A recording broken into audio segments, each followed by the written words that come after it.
Back to the bench with the Sony TC-252D stereo tape deck.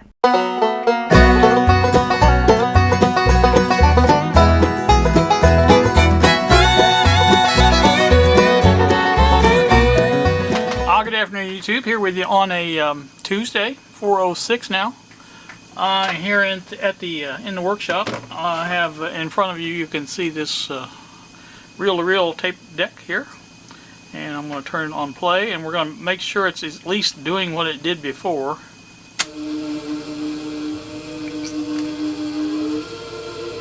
And that does seem to be working. Nothing coming out of the right side. I'm looking at the. I don't know if you can see this or not.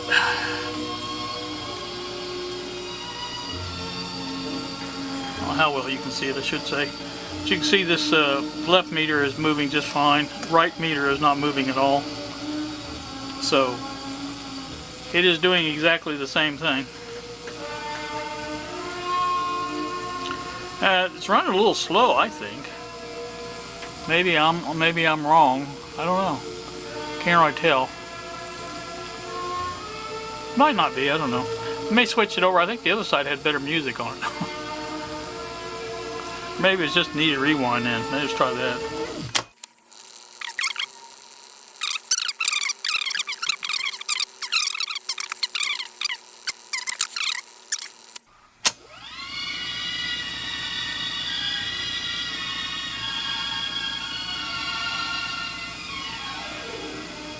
Love letters straight from you. Okay, that's working just like it did before. So, alright, we're going to turn that off. What I'm trying to avoid is the all the noise associated with the motor running. I was going to put it in but see, I don't really have to do. It's in playback right now.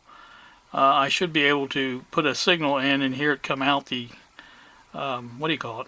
Let me try that and see what happens here. Let me put you over to the side a minute. Alright, now let's see if we have a signal here.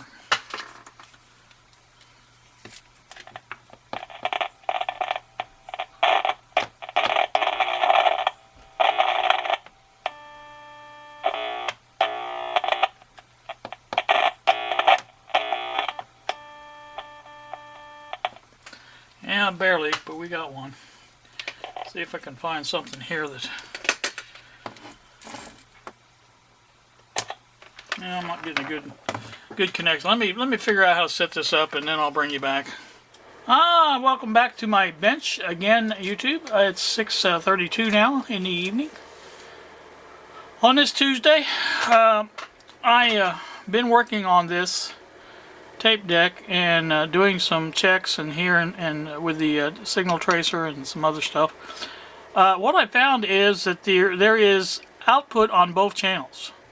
The right channel is very weak compared to the left channel, but it does make it all the way through to the speakers, and I'm going to show you that right now. Let me plug it in, make sure it's plugged. Yeah, it's plugged in. Let me turn this on, get this working. Now what I'm going to do is just plug in the right speaker, and you'll be able to hear, because I have to crank it all the way up to hear it. So let me start this thing going.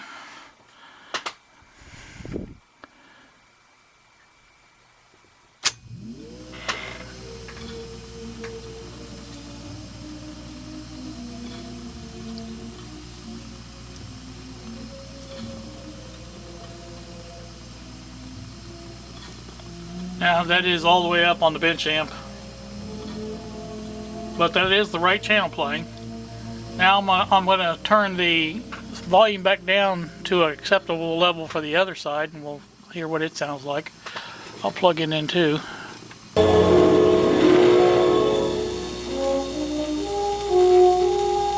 So you can see the difference. That's the left, that's the right. Oh, that's the end of the song.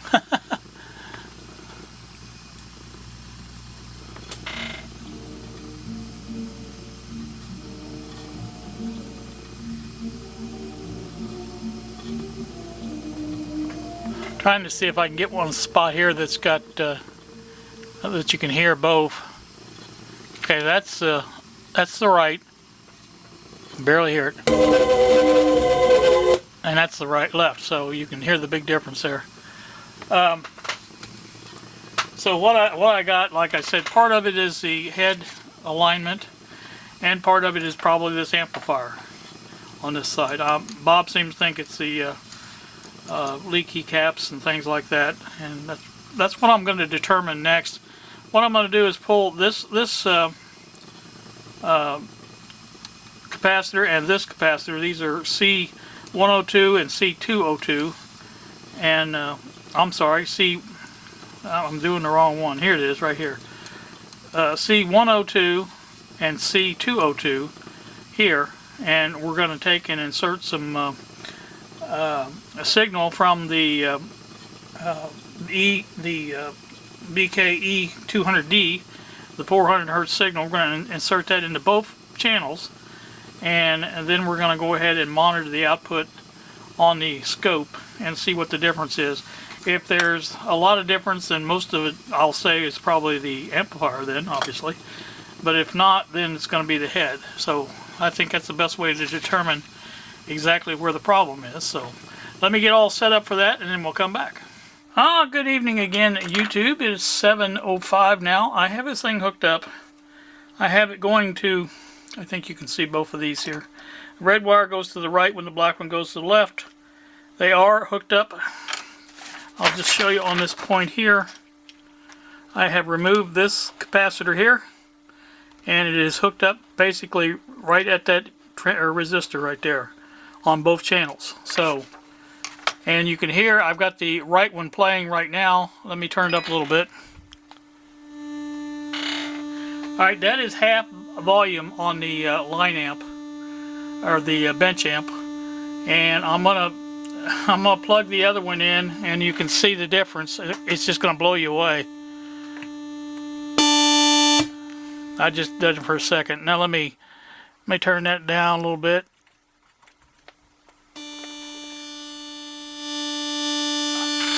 Now I'm getting basically the same signal out of that I get out of the right, and it's about a little over a quarter up. So I think that I don't need to hook up the scope. I think that pretty much tells the tale that basically that amp is really weak on that side, on the right side. So best thing I can do, I believe, is to change out the capacitors, the E-caps, and I'm going to go from there and see what happens. So that probably will be for tomorrow, but I don't know. We'll see just how well it goes, and I may be back tonight. You never can tell. Alright, one more example of what I'm talking about. I have the level down all the way now, and you'll see the right and left are equal. I have the left side grounded, so it won't go up, but you can watch when I turn the control up on the modulation for the signal. You'll see the right goes up a little bit. That's all the way up, and I didn't have it near all the way up before. I had it maybe a quarter of the way up. So that's all you're getting out of the right side. So that should tell you right there what your exactly what's going on. So gonna, like I say, start replacing these capacitors. It's going to take me a while to do this, so don't look for me around for a while. Like I say, that's neither here nor there, I guess. But alright, back with you once again. It's 8:36 now. I'm freewheeling. I'm not on the camera boom. I'll try to take it easy. This is the front view of the chassis. I've removed a few items, as you can see, I think, in order to facilitate me getting at the boards. You can see these items over here, and then we'll turn it around to the back side and we'll show you what's back there. Alright, basically this is everything disconnected or removed from the chassis. A lot of stuff's just been removed, and they come out one piece. That was a lot better than trying to unwire everything. The only thing I did not get, and I still may do it, I don't know, I haven't decided. It depends on how good I can do it with, like it is this way. I can turn it over and do what I need to do there.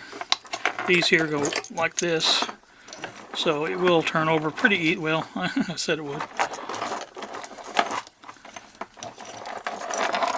It does turn over pretty easily. And like I said, I just have to move things around and situate them a little bit different, but it does turn around. Like I say, this stuff here would be on that end over there, and that stuff would be on the other end. But like I say, I may just go ahead and take off these. There's 3 more wires, and when I say 3, these are coaxes. So, you know, probably more to it than that. And they're going to have to be removed from this end. I can't get to the back of the heads to unsolder them back there. So, you know, whatever they're, you know, soldered to, I can do that. That's not a big deal. I had to take a few wires off because there was no way of getting them off any other way. So those are the transformer leads. So those are pretty easy to remember. And like I said, that's just what I'm up against right now. And as long as it's away from the chassis, pretty much, I can get away with it, I think. And like I say, the more I look at it, the more I'm leaning to taking those 3 wires off also. But that'll be for tomorrow. I'm not going to mess with it anymore tonight. I'm tired. I had quite a bit to do to get all this apart. And I've tried to put all the screws back where they go, or in the case of these, I put the nuts and the washers back on them like they were. Everything's back together like it should be. There's where that wafer switch right here goes. I took pictures of that, make sure I get it the right way. There's 2 screws that hold that on. I put them back in there. Oops, was I showing it to you? 2 screws back here that hold that on, and I put them back in there. Everything's, like I said, I shouldn't have any problems with the hardware part of it, I don't think. And the only thing I had a little problem with was the meters. I had to take 2 of the wires, actually 3 of the wires off. This one, and that one to get it to come out. But I did manage to do it. This wire here, I don't even know where that goes. It'll be easy enough to trace down on the schematic. It must have came off because I didn't cut it or anything that I know of. I might have. I don't know. I'll have to look and see, but it's no big deal. Like I said, I'll find it on the schematic. This one here, I don't know exactly. I don't remember now where it went. Oh, that's one for the yeah, these are for the meter. To the white and the red, or for, of course, red is always right hand side, and that's the left side, and the black one is the ground for both sides. It's over here too, so it goes to the other meter, and then this is already connected here, so it shouldn't be a problem with that. And like I said, everything's should be working pretty good, I think, but just kind of concerned about these 3 wires, because it would really give me a lot of more room to get this chassis out of the way and get in there and replace all those capacitors. As you can see, there is quite a few. Looking at here, there's one I took out already here. See if I can count these up kind of quick. 1, 2, 3, 4, 5, 6, 7, 8, 9, looks like 10, 11, 12, 13, 14. I think 14 on each side is what I'm counting. That's quite a few. They don't come out too hard though, because I used solder wick to get the one in there, one off here, so I could do the measurement for the find out if that was the problem or not. And of course it was. So, all right, that's going to do. You guys have a good night. Thanks for watching, and we will see you.